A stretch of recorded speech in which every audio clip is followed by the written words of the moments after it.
So the original two portraits that I worked on of Chelsea Manning from her DNA represent two different genetic interpretations of sex parameter out of the algorithm completely.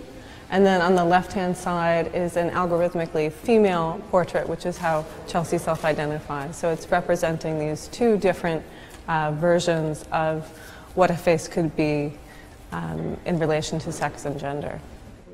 So Chelsea had been denied a public face, her image had been suppressed, and I was hoping that I could use this DNA to give her that public face back. And then she took 2 Q-tips and swabbed the insides of her cheeks and gave those to her lawyer, and then he mailed those to me, and I was able to work on them in my lab. And I began by extracting her DNA and then amplifying that and analyzing it and kind of developing this form of intimacy with her, this kind of genetic intimacy, getting to know someone through their DNA. Usually the first thing that people look at is this genetic sex.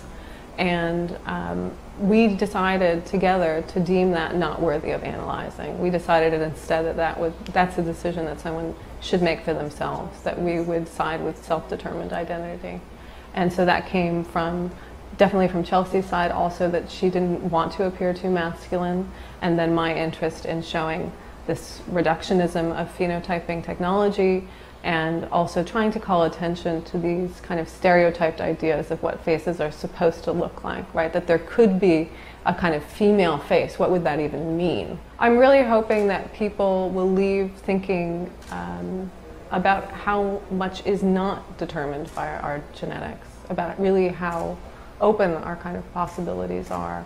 I'm hoping that people will leave and think that we share so much in common, and that, you know, our DNA is vastly similar, and that in a sense, on this kind of genetic level, we are all Chelsea Manning.